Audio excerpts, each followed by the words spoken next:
Welcome everyone, where we're going to be talking about your project manager this morning, which is your liver. You've just gone into your second day of detox and your liver is very busy today. It's gone into a different stage of detox. And as it goes through this stage, I'm going to be explaining to you what's happening in your liver. Your liver I call the project manager because on a job site, all the plumbers come to the project manager, the painters come to the project manager.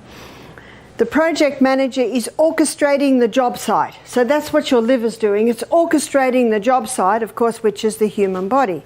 So a few facts on the liver. The liver is the largest internal organ in the body, and the liver is the only organ in the body that has the ability to regrow. And when you understand the liver, when you understand what it does, and it's the role that it plays, you'll understand why God made it so. You see, cancer cannot get a hold on the body if the liver's working in optimum performance. So those pieces of information alone make it a very important that we human beings know something about the house we live in, especially your liver. Your liver is under your right rib, and if it's not happy when you push it, it'll go, don't. Is that right? Very simple test. And you can see that I'm pushing my fingers way up under my ribs there. But I don't have any discomfort at all. If you have any discomfort, no need to fear. You're in a detox and your liver's very happy. Sorry, not very happy because it's very busy. It's very busy helping you to detox. But it'll certainly recover. So what I want to do before I show you what the liver's doing today, I want to show you what it does with everything that comes into the body. So environmental poisons coming into the body, everything goes straight to the liver. And if it's toxic, the liver says, whoa, nasty guy, wrap him up in fat and store him. And if the liver looks at it and says, no, we can break that down to a state that can be easily released, that is what it will do. What about food? Let me show you what it does with the food that comes in. And never in the history of mankind have human beings eaten so many carbohydrates. So we're going to do a carbohydrate assessment. And I want you to tell me what most Americans had for breakfast this morning. Toast, eggs, toast. So here we've got bread. Cereal's a very popular one. One lady said egg. Sorry, no one cooks anymore. Is that right? Donuts. Donuts. Surely not. And we talked about the healthiest part of the donut, didn't we? Which is the hole in the middle. So we'll say for the donuts, the cakes, you call them biscuits. Do you know what we call biscuits? Cookies. So when we see a sign that says biscuits and gravy, we're thinking, oh, these Americans are strange people. They put gravy on their cookies. But I realise that I think your biscuit is like a scone, like a roll or something like that. So I'm just going to say cakes, etc. So this takes into consideration the donuts, the biscuits, the cakes, the pastries, the pies, all of that. And pizza. When I was a little girl, I didn't know what a pizza was. I don't think I knew what a pizza was till I was about 20. So I'm a baby of the 50s, 60s, so they weren't really around then. Same with pasta. I don't think there's a home today that doesn't have pasta. Would that be right? And rice is another carbohydrate. Potatoes. That's a high carbohydrate food. And last and certainly least in nutritive value is the pure crystallized acid that's extracted from the sugarcane plant. Now, would you agree with me, students, that Americans have become high carbohydrate consumers? Yes. Now, I say become because I don't think anyone chose to eat this way.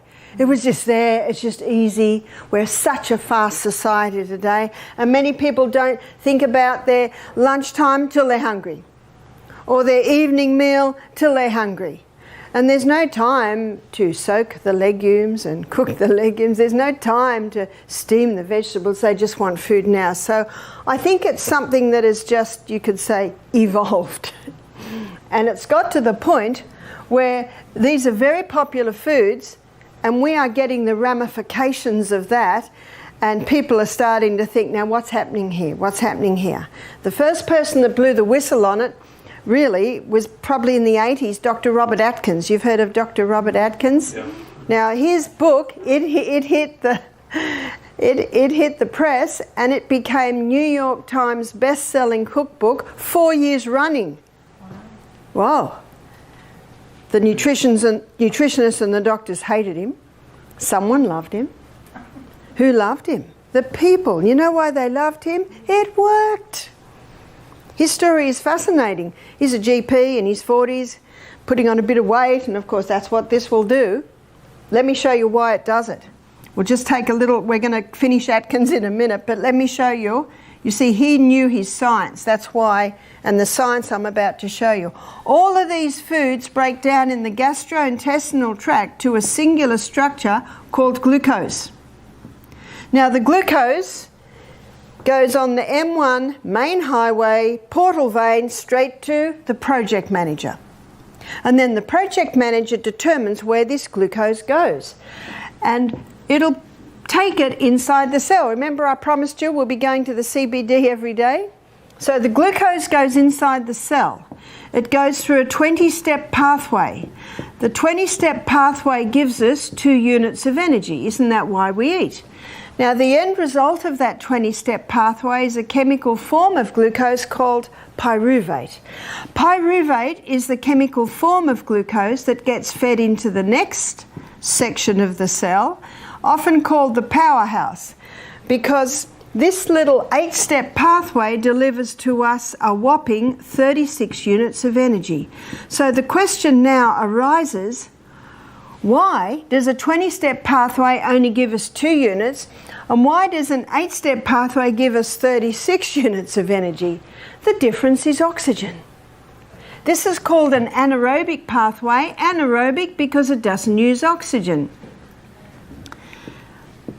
It produces energy by the process of fermentation. That's where a cancer cell lives. Remember what we looked at yesterday? Doesn't like oxygen, consumes 15 times the rate of glucose because it's running up there. Interesting. This pathway is called an aerobic pathway. It's called an aerobic pathway because it uses oxygen. Tomorrow we're going to pursue that.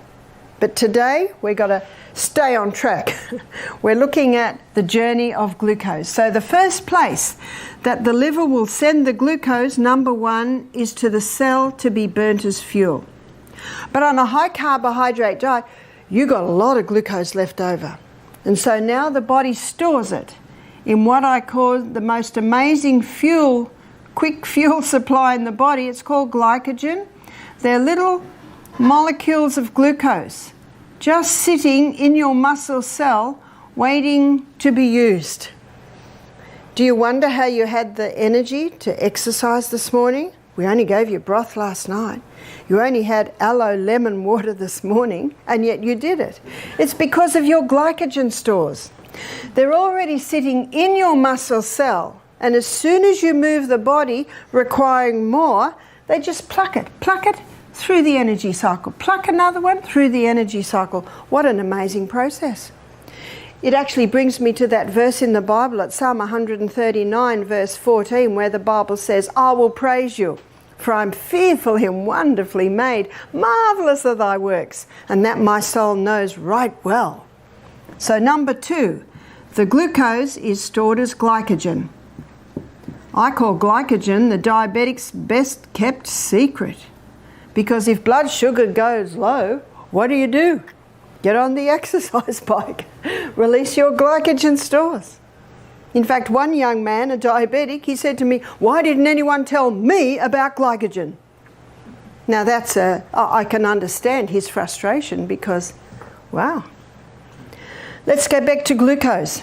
So on a high carbohydrate diet, we've still got glucose left over because the cell can only store so much. By the way, the liver stores a little bit, and this glycogen can be sent all over the body, whereas the glycogen that's in the muscle cell, it's like in a prison, it can only be used by the muscle cell.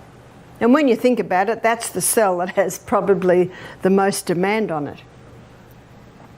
So what's the body going to do with the rest? What's the liver going to do with the rest of the glucose? Well, we've got an amazing fuel depot, fuel supply. I call it the basement stores. You know what the basement stores are? They're the fat cells. And what's happening to Americans today? Whew. They're getting bigger and bigger and bigger. When I used to visit my daughter 25 years ago, I could go to a store and buy a small size. Today I have to go to a special section called the petite section. Because 40 years ago, 50 years ago, my size was actually a normal size. It's actually not a normal size today, which is crazy, isn't it? But Australia's up equal with America here. 63% of Australians are obese or overweight. Whew. What's caused that? Here it is. It's the high carbohydrate diet. So the third place that the liver will send that excess glucose is as fat. Now what I've given you here is basic science. I might have mentioned earlier that I like to use the BHSC method: Bible, history, science and common sense. So with history, we've got the history of people who never used to eat a high carbohydrate diet because people used to make what they eat. And that all takes a long time. Mm-hmm. So what did people eat a lot of? Well, Dr. Natasha Campbell McBride, in her book Gut and Psychology, she actually looks at the histories and she said thick vegetable soups was probably one of the most common foods that people ate. You see, the mother would, on her fuel stove, would put it in the corner, and maybe she'd throw a bone or two in there as well, especially if they didn't have a lot of money, but the vegetables are cheap. So historically, people ate, on the whole, a lot of vegetables. And let's go back to even more primitive times when there wasn't refrigeration. If an animal was killed, they would dry a lot of it, they'd have a big feast for a couple of days, but they may not eat meat again for another month. What did they eat? A lot of vegetables, roots, things that they grew. So historically, you can see that. Now we're looking at scientifically. So when people are on this high carbohydrate diet, too much glucose is released. The body can only deal with so much, so it has to be stored in the fat cells. Now, Dr. Robert Atkins knew that science. So he looked at himself getting this, what we call spare tire. So he decided to do an experiment on himself. He decided to stop all carbohydrates. What did he eat? He ate a lot of vegetables, okay? And a lot of people don't realise that, with the exclusion of the potato. So he was eating a lot of fibre. And he knew also that the gastrointestinal tract needed to move through the next two food groups. He ate a lot of meat, butter, cream, cheese, eggs. So there was his protein. And meat, butter, cream, cheese, eggs was also supplying another food group, which was fat. Remember, he just experimented on himself. Few things happened. His weight just fell off. Why? Well, he's not supplying the quick release glucose stores, and so his liver has to start breaking down his fat stores. It's called gluconeogenesis, creating glucose from the fat stores. He was never hungry. Why? Because these are the three food groups that keep the food in the stomach longer. Fibre binds up the glucose and it slowly releases it. Protein, well, protein's broken down specifically in the stomach. And fat, it coats the food a little bit, so it takes a little bit longer to break down. That's good news, because it means we don't have to be eating all day long. We can eat and forget about food for the next 5 or 6 hours. He had heaps of energy. Where's he getting his energy from if he's not giving this quick release glucose foods? Well, as I mentioned, his liver breaks down his fat stores to give him the glucose, and his liver has the ability to break down protein and fat to give glucose. He had lots of energy, weight's falling off him, and he's never hungry. Has he found the perfect diet? Well, the 11 million people that it has been estimated has been helped by his diet agree. #1 on the New York Times best-selling list 4 years running. You know what this information says? This man demands us to have a look because I want to know why. So when I had a man come to our program who said to me, he was a businessman, he said, I know you're not going to like it, Barbara, but I go so well on the Atkins diet. Now, if I'm worth anything, what am I going to do? Listen. I'm going to listen. Because this is his body. It works well. I was interested. And I was interested in a way that I'd never been interested before. Because people used to say, oh, that Atkins diet's terrible. Meat, butter, cream cheese, eggs. So I thought, oh, well, I'm not too interested in that. But I became interested in this man. And it's quite a long story. It's a fascinating story how eventually the book came across my path. I opened it. I could not put it down. I read it in 2 days. His science is correct. There's the science. So when Atkins was popular, I used to give a meeting called Dr. Atkins' Missing Link. And his missing link really is the vegetarian protein. I'm jumping ahead. Let's have a look at what he found. So he started to put some of his patients on this. Oh, they were so happy they can eat anything they can't usually eat on a weight loss diet. Weight's falling off them. Within 6 months, he had all his patients on the diet. After a year, a few things started happening which he was unprepared for. His cancer patients were going into remission. How so? Do you remember what cancer cells are consuming? 15 times the glucose of any other cell. This is a low glucose diet. His diabetics were coming off their medication. This is type 1 and type 2 diabetics. Absolutely there was weight loss. You might be surprised at the next one. His patients on with high cholesterol levels came back to normal. And what are they eating? Meat, butter, cream, cheese, eggs. What are people told if they want to get their cholesterol levels down? What have they got to stop? Meat, butter, cream, cheese, eggs. Is that right? He's scratching his head. He only did it for weight loss. And that's why he wrote his book. But before he wrote his book, he went into the medical journals. And he opened once again his anatomy and physiology book that he hadn't looked in for probably about 20 years. And this is what he found, that these 3 food groups are the essential food groups. Why? Remember, we've got to ask why at every step. Well, fibre sweeps the gastrointestinal tract. And if it doesn't get swept every day, it starts to slow down and not work properly. And if the colon doesn't work, the whole body doesn't work. Plus, it is in the fibre part of food, there's often a concentration of the nutrients. Protein's essential. 50% of the membrane around every cell in the body is protein. Remember yesterday we looked at how the new cell is built up with amino acids? My son, James, he inherited my body type. It's hard to put on weight, and that's bad news for a boy because they want to be big. Well, he's big. I can show you a photo of him. He's got muscles now. How did he do that? He worked very hard. He's got his mother's diligence. He just worked at it and worked at it. But he did something else. I was in his room one day and my foot kicked this big bucket. I said, "What's that?" "Oh, that's my protein powder, Mum." Every bodybuilder, if they want to build up muscle, what have they got to add to their diet? Protein, because it's protein that builds muscle.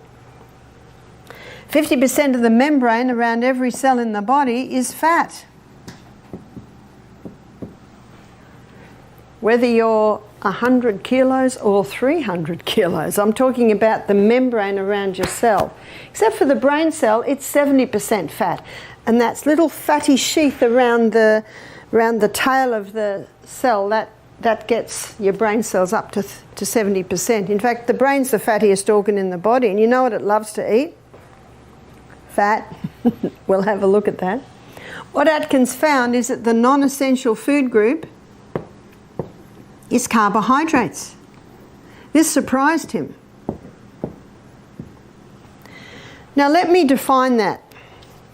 I'm not saying carbohydrates are bad. I'd be a fool to do that.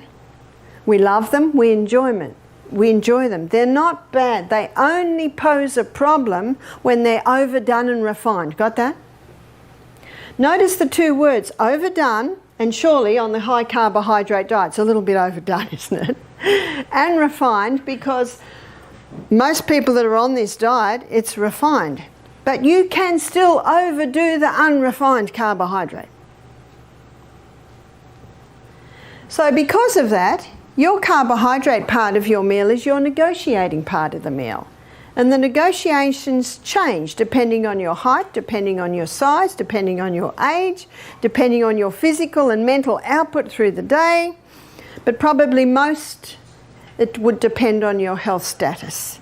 So if someone wanted to lose weight quickly, safely, drastically, what would they severely eliminate? The carbs. Someone wanted to conquer cancer, what would they quite drastically drop? The carbs. Someone wanted to conquer their diabetes, what would they drop? The carbs. Someone wanted to put on weight. This is a trick question. How did James put on weight? Yeah, you don't increase the carbs, because I don't know anyone that wants to get fat. In fact, what we find, and we found this last week, that our overweight people lost weight. Our underweight people put on a little bit, and our people who were the right weight, they just stayed the same, and they're all eating the same food. The Bible says, prove all things and hold fast to that which is good. People say to me, Barbara, do you ever step sideways? Do you ever have a little bit of junk? I said, why would I do that? I feel so good. I sleep well. I like the results. So notice what the Bible says, prove all things and hold fast to that which is good. In other words, do it and just keep at it. How can you do it though on a vegetarian diet?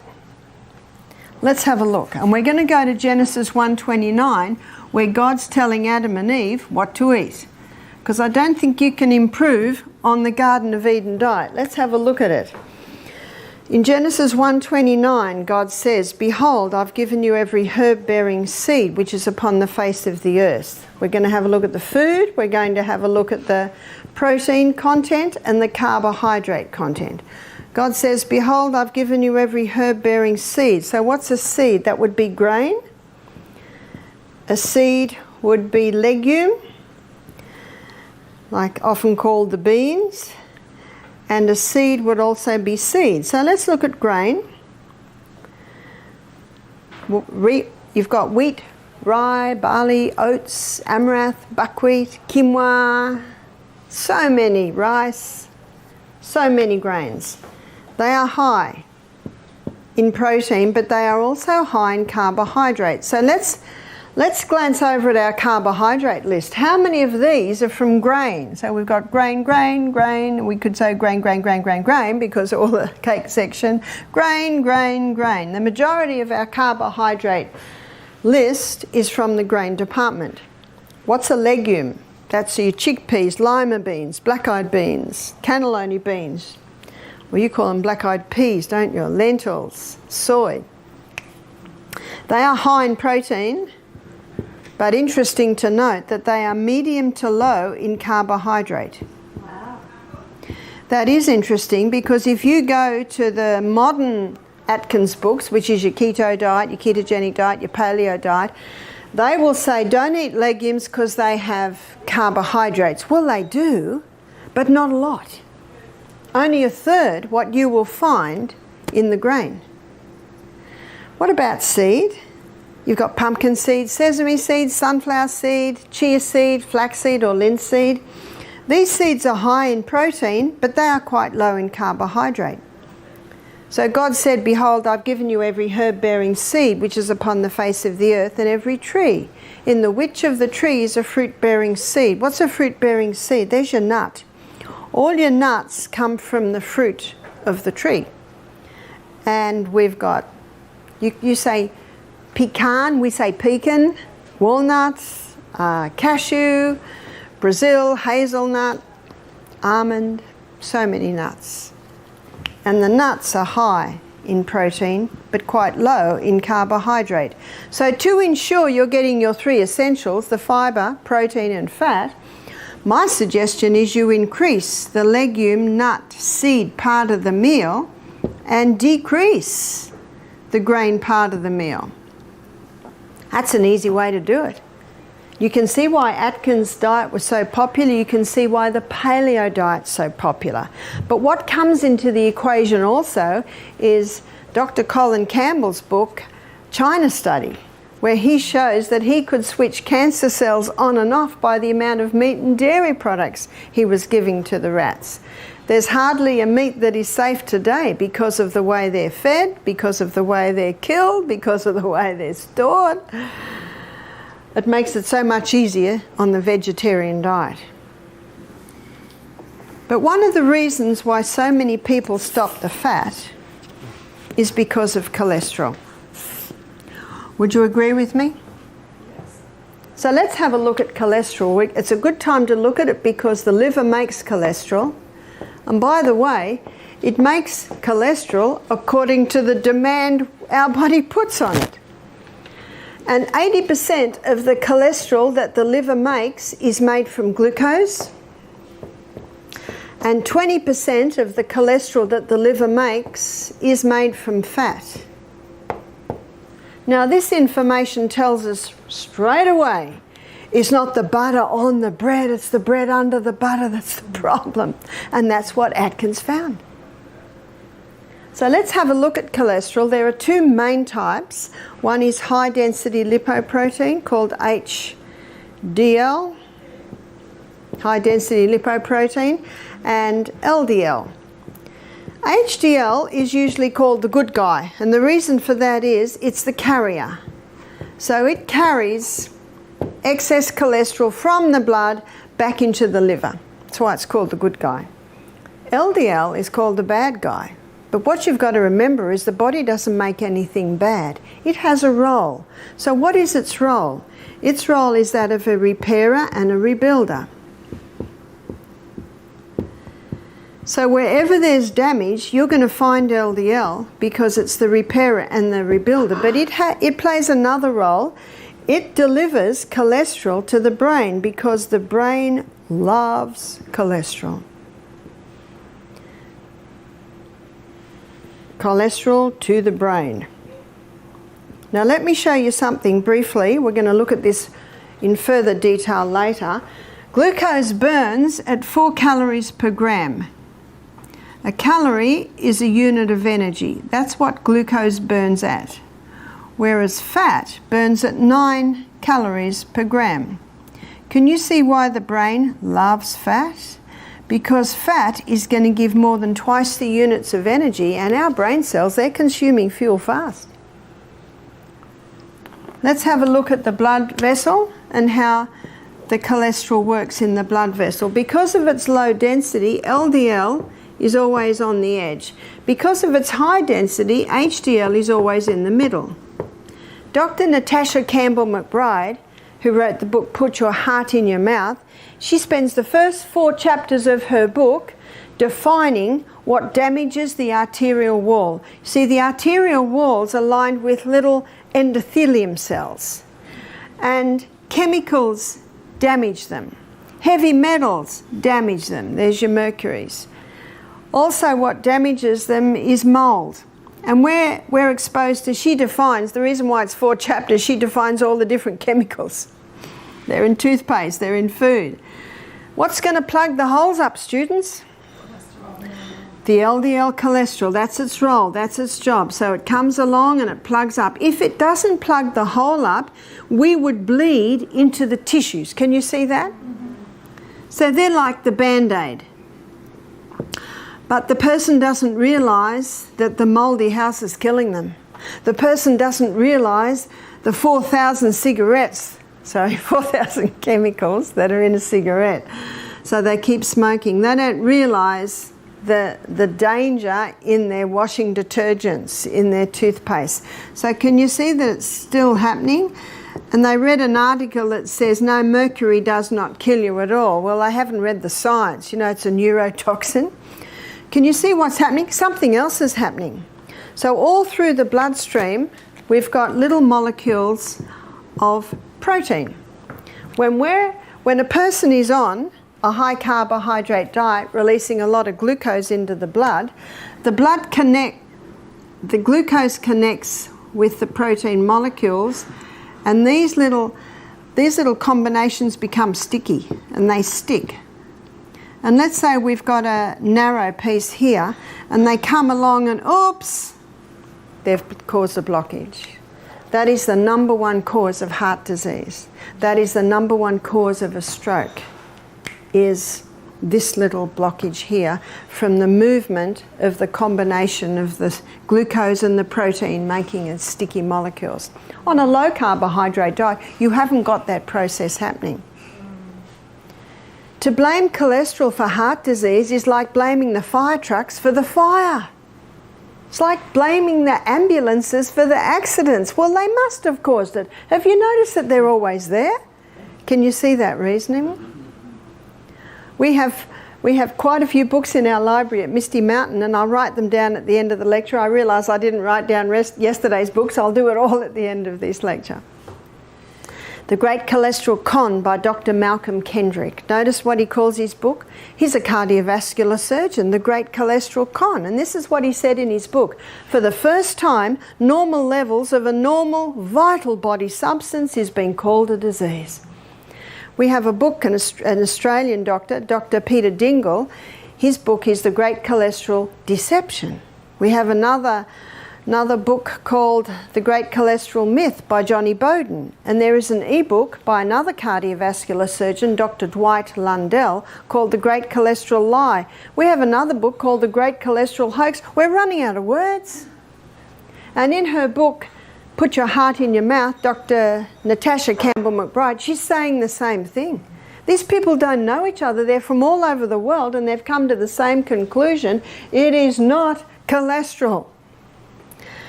Dr. Ansel Keys, back in 1953, he put forth the theory that fat is causing heart disease. Did you hear that?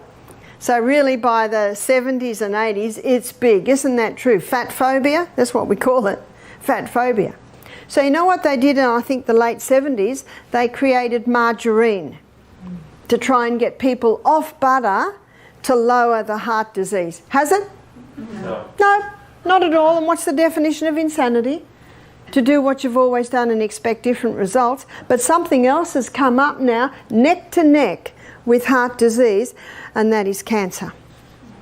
So that's one of the contributing factors. But something else has happened as a result, and this is well documented. You can search this one out. Margarine causes macular degeneration. That's a proven fact. So what else have they done to try and lower heart disease? Put everyone over the age of 40 on cholesterol-lowering medication, yeah? Cholesterol-lowering medication. Are you ready for the side effects?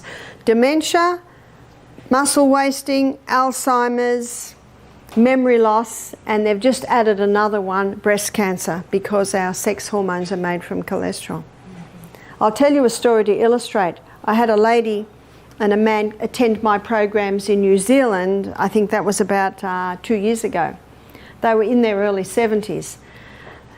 Tuesday night I spoke on heart disease, where I revealed what's happening with cholesterol, the truth on cholesterol. They came to me on Thursday. They said, we need to talk to you. I said, yes. The man looked at his wife and she just had her head down. He said, we're about to put my wife in aged care. He said she was leaving the iron on. We got to the point where we won't be able to handle her. He said, we came to your lecture and we heard what the cholesterol-lowering medication does. She's been on it for 10 years. It was Lipitor. There's a whole book written on the dangers of Lipitor. He said, so we stopped because they heard me say there will be a side effect to stopping Lipitor. Your memory will return. So this is a drug a person can be on 10 years and just stop. The side effects will be beneficial. He said to me, we're on our third day, and he said, I've got my wife back. He said, we are not putting her, we did not want to, but he said it was getting so difficult. And they both had tears in their eyes. How many people are in aged care with dementia and Alzheimer's and memory loss, and it's the cholesterol-lowering medication? I believe personally this verges on criminal, especially when you hear what I'm about to say. It was probably 5 years ago now at Living Springs Retreat. We had a scientist do our program with his wife who was a nutritionist. They're both in their late 60s. She's 69. She said, I've been a nutritionist for 40 years. So she said, I was educated in university 40 years ago, and she said, 40 years ago we were told that a cholesterol level of 300 and under was perfectly normal. Has the body changed? No. So can you see what medicine has done? They've dropped the levels.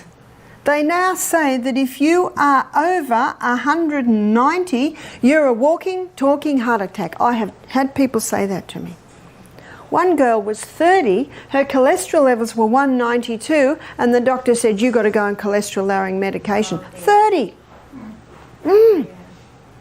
We had a pharmacist do our program. She said, this really annoys me. She said, I know it's only a money-making scheme. Because if you go on an antibiotic, you're on it for a week. If you go on cholesterol-lowering medication, how long are you told you're on it for? Life. Now she said, I'm a pharmacist. I'm not against drugs. It's my business. But she said, this annoys me. You see, the brain needs fat. So a study was developed or started, I should say. A study was started in the little town of Framingham. In the little town of Framingham, 30,000 people were assessed. This has been going for 30 years. They started it to prove that cholesterol causes heart disease, but it hasn't. It hasn't at all. Some people with low cholesterol levels are having heart attacks. We had a lady from England do our program. She said, I had a heart attack recently and I had a cholesterol level of 150. She said they did an angiogram, my arteries were clear. What happened there? She was under great stress. You know, great stress can constrict the arteries. There are many factors that come into play, as you probably can see. But what this study showed, the Framingham Heart Study, that's what it's called, it showed that people with high cholesterol levels don't get Alzheimer's. Why don't they get Alzheimer's? Because what does the brain love? Fat. So what's a good cholesterol level? Oh, probably 200, 250. So see what's happened? They've got many people on cholesterol-lowering medication. They've got everyone on the fat-free diet, and because you're not getting the feeling of satiation or satisfaction when you eat, the person eats huge amounts of carbs. They've lowered the cholesterol level so they can get more people on cholesterol-lowering medication, and people are eating margarine. Oh, surely all of that has reduced heart disease. No, it's still the #1 killer in the industrialised nations today, neck to neck, as I said, with cancer. So what's your liver doing today? We're not giving you enough food to run on. And so some of your fat cells are getting broken down to give the glucose that you need, but something else a little bit more sinister is being released. And that is the fat-soluble toxins that have been coming into our bodies over many years. Now this explains why your body odour might be a little worse than usual, why your breath might be a little worse than usual, why your what you're leaving in the toilet might have a worse odour than usual, because your fat cells, as they're getting broken down to give you that excess glucose or extra glucose that you need, the fat-soluble toxins are being released. They're back into the blood. The liver says, oh, not this guy again. The liver's about to wrap it up in fat and store it, and the liver says, oh, hang on, we're at Living Springs Retreat. We're receiving the nutrients necessary to break that down to a water-soluble state, because it can't be released in a fat-soluble state. So what your liver is doing is taking it through 3 phases. Phase 1 of the liver detox began yesterday on your first day of juicing. And in phase 1, your liver took this fat-soluble toxin and it broke it down to a metabolite. So what's a metabolite? Metabolite just really means the first stage of metabolism or breakdown. The first stage of breakdown, the metabolite is released. But this metabolite is highly volatile. This metabolite creates a lot of free radicals. This metabolite is highly toxic. In fact, in some instances, it creates a substance 100 times more toxic than it originally was, especially in the case of alcohol. And you might say, well, what's the liver doing? It's just created something far worse than it originally was. It's a process. It's just like when we clean the kitchen cupboards out, the kitchen looks 100 times worse than when you started. Or I'll give a guy illustration, when you clean the garden shed out, it looks 100 times messier than when you started. It's a process. Within 36 hours of starting the detox, phase 2 kicks in. And phase 2 basically comes to the rescue. In phase 2, the liver takes this highly toxic metabolite and joins it together with amino acids. The union of this highly toxic metabolite with the amino acids, in fact the scientific term is conjugated, basically joins it together like that. So the conjugation of the amino acids and the toxic metabolite releases the water-soluble state, or converts it to a water-soluble. And remember, as a water-soluble toxin, it can be easily released out of the body. So phase 3 happens in conjunction with phase 2. So in phase 3, the body takes the water-soluble state and it releases it out via your sweat glands. That's why your most important steam sauna is today, because you'll be releasing more water-soluble toxins than any other time of the week. It releases it out via your colon. So if you're not evacuating every day, please see the staff and they'll give you a little bit more of the colon tea. But also out via your kidneys, your urine. That's why it's vital that you ensure that these 3 organs of elimination are eliminating effectively. No use cleaning the house and leaving all the rubbish at the door. Make sure the eliminating organs are eliminating effectively, and that will ease any symptoms you may have on the detox. So what does phase 2 need? What does the body need to support the liver to cope with this toxic metabolite? It needs antioxidants. And antioxidants,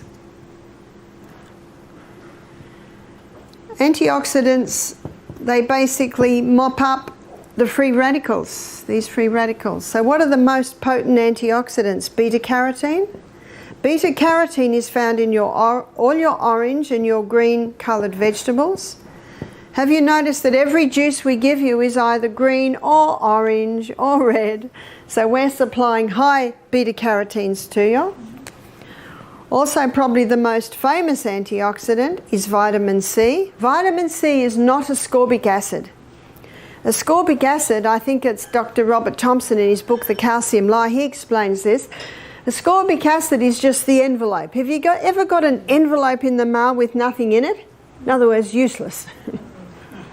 But when you buy vitamin C, make sure it has bioflavonoids with it. That's how you find it in nature. That's called the whole C. Also vitamin E. Vitamin E is a fat-soluble vitamin.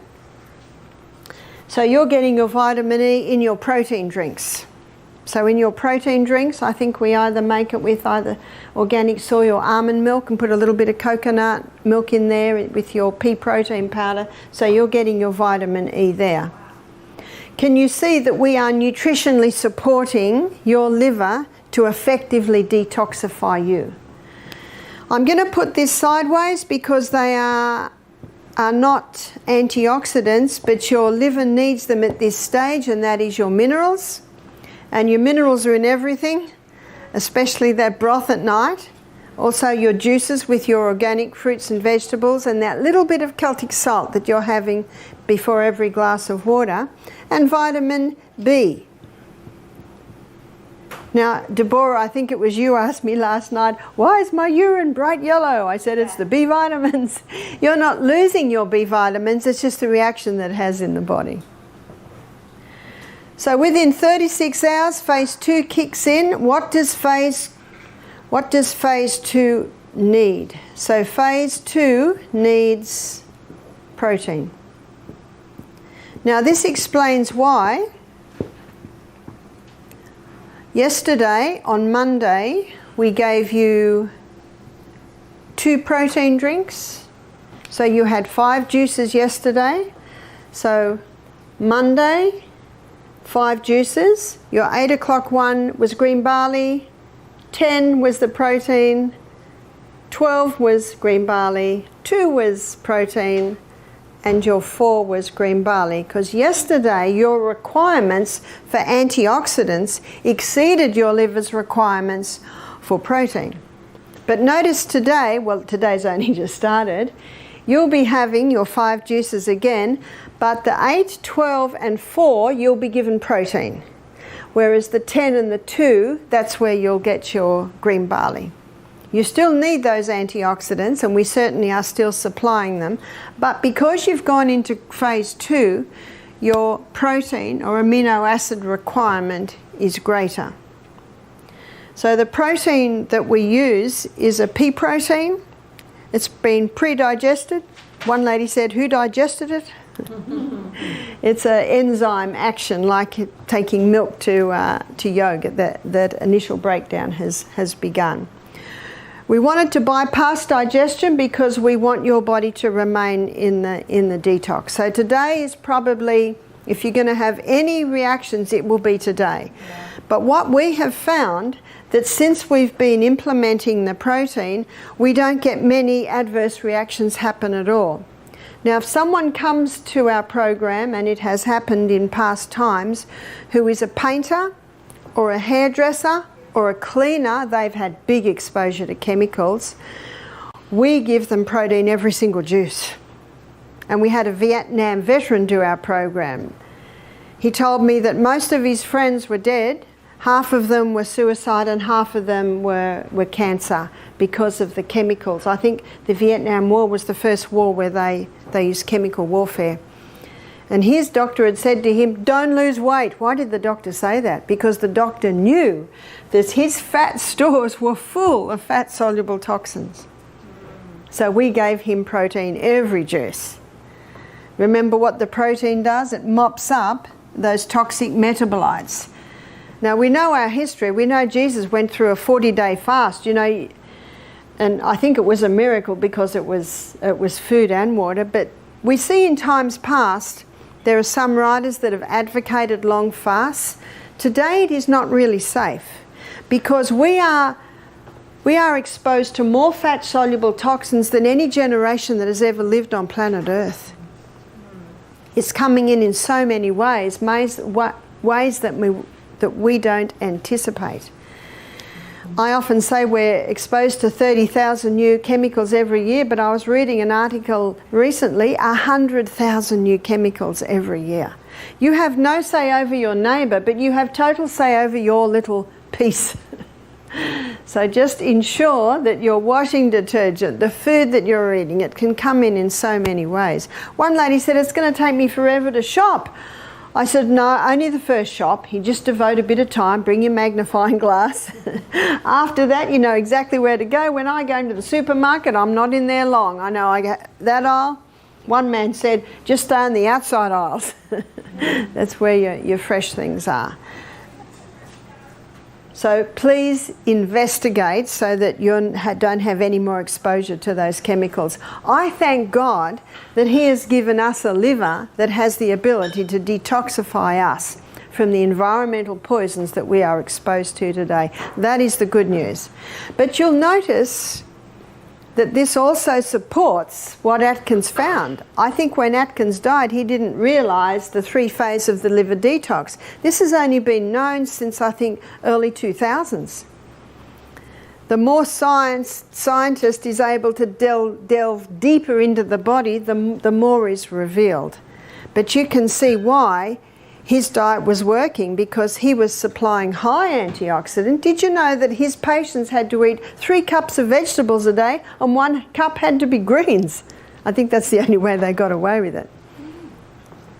Certainly there was enough protein and certainly adequate levels of good fats which keep those cells nice and supple. Now there are a couple of herbs that you might be interested to know that specifically have a tonic effect on the liver. In Psalm 104 verse 14, the Bible says that God gave herbs for the service of man. I love that verse because you just picture the herbs coming in. They come in and say, where would you like me? That's exactly what they do. Lemon, the humble lemon, has a great tonic effect. You might have heard the old saying, bitter to the mouth, sweet to the stomach. And sweet to the mouth, bitter to the stomach. Well, you apply that to the liver. Bitter to the mouth, it's a sweet to the tonic. So, to the liver, a sweet tonic to the liver. So all your bitter herbs. So let's look at some bitter herbs. Dandelion. Dandelion is a well-known liver herb. Also St. Mary's thistle. St. Mary's thistle is also called milk thistle. And gentian, this is not as well known. Gentian is also an incredibly bitter herb. And a sweet bitter is ginger. So your 10 o'clock juice, which is Granny Smith apple and ginger, I think it's one of the nicest, has a nice stimulating effect to the blood. Tonight, when we look at poultices, I'll be talking about ginger in detail. So there's some of the herbs that stimulate the liver. Remember, the liver is a recoverable organ, and if you give it the right conditions, it can begin to recover. We're going to have a break now, and when we come back from our break, we're going to be looking at those little chemical messengers in your body called hormones.